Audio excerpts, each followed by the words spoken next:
Recently, there has been a concerted effort on the part of liberals to repaint a very important vision our founding fathers had for the United States of America. A mere 3 words have been at the heart of a contentious argument regarding who is eligible to be our president: natural-born citizen. For some time now, liberals have attempted to remove that constitutional requirement altogether, seemingly without a care that to do so would actually require a constitutional amendment ratified by at least 38 states. To try to change the Constitution, they have made numerous end runs around it, even though it plainly details how those changes are to be made.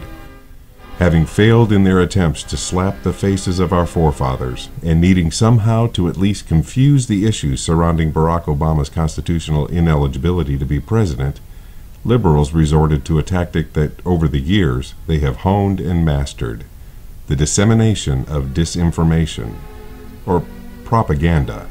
The propaganda they have used can be a bit daunting for some, as these liberals misquote historic statements, case law, and even constitutional language that seems, at first glance, to suggest that their arguments are possibly valid.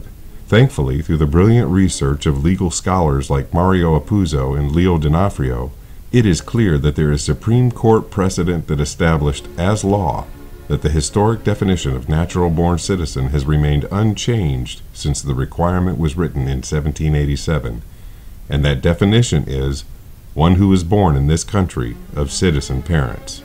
Because the specifics of this research might take some time for those who aren't legal scholars to process, this is an attempt to present the essence of that research, so that all of us will be able to grasp it very easily.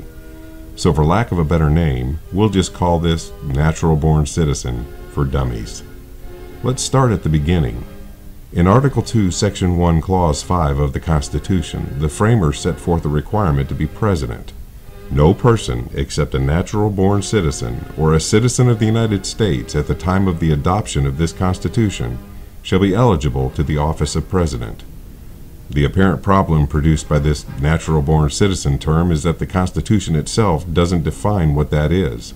However, the Constitution isn't a dictionary, and most of the words in it are not also defined within it. Certainly, it cannot be understood that if the Constitution doesn't explicitly define a word or a phrase, then that word or phrase has no meaning.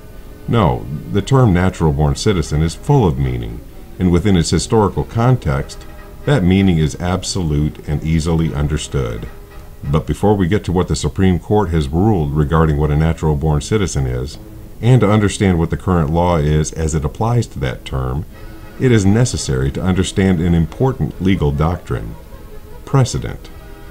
Black's Law Dictionary defines precedent as a rule of law established for the first time by a court for a particular type of case and thereafter referred to in deciding similar cases. And precedent that must be followed is known as binding precedent. In this country, a lower court must honor findings of law made by a higher court. On questions as to the meaning of federal law, including the U.S. Constitution, statutes, and regulations, the U.S. Supreme Court's precedents must be followed. That means that once the Supreme Court has ruled on something on which it has never before ruled, every other court in this country has no choice but to follow that ruling. No lower court can legally rule differently from a Supreme Court precedent. Now, in this particular debate that started during the 2008 presidential campaign, liberals who support Barack Obama have used rhetoric that has misinterpreted the historic definition of natural-born citizen, and have wrongly asserted that not only do the 14th Amendment and cases such as the United States versus Wong Kim Ark support their belief that a natural-born citizen is merely one who is born in this country, but also that those cases establish legal precedent. While it is true that the Supreme Court has established precedent regarding the definition of natural-born citizen, it wasn't done in Wong Kim Ark. No, sadly for them, what they contend simply is not historically accurate. In other words, they are lying. Here's what the record actually shows regarding what the Supreme Court precedent is for the definition of natural-born citizen. Yes, I said precedent. Remember, previously established law against which no lower court in the country can rule. First, we must look to the 14th Amendment, which was ratified on July 9, 1868. The Citizenship Clause of this amendment provided a broad definition of citizenship and overruled the Dred Scott decision of 1857. Fundamentally, the amendment guaranteed citizenship to slaves, something that was denied them previously. Nowhere within the 14th Amendment is any language construed as even dealing with the specific Article 2 natural-born citizen clause in the Constitution. The amendment merely defines what a citizen is. With the Wong Kim Ark case, Obama supporters attempt to inject an understanding into it that the justices never asserted or even implied.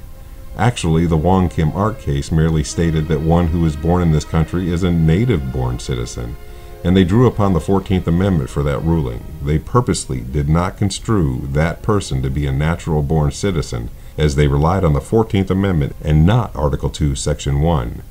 So Wong Kim Ark did not change the definition of natural-born citizen.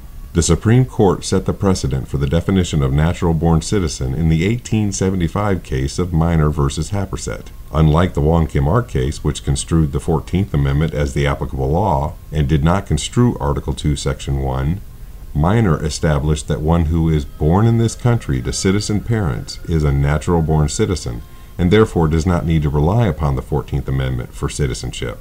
Yes, the Supreme Court stopped short of even considering the 14th Amendment in their decision, for they understood that the amendment didn't need to confer citizenship onto someone who already possessed it by virtue of being a natural-born citizen or born in this country to citizen parents.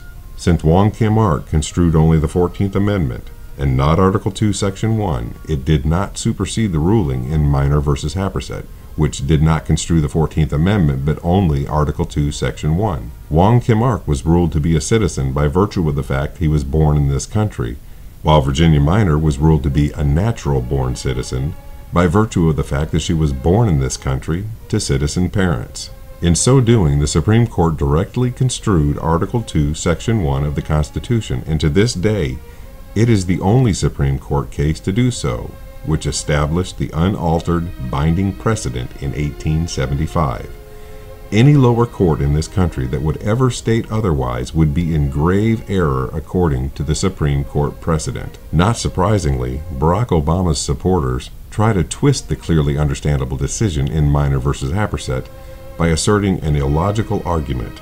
They falsely claim that the Supreme Court ruled that Mrs. Minor was a natural-born citizen because she was born in the country to citizen parents, but that the court didn't state that someone who was born in the country to parents who were not citizens were not also natural-born citizens.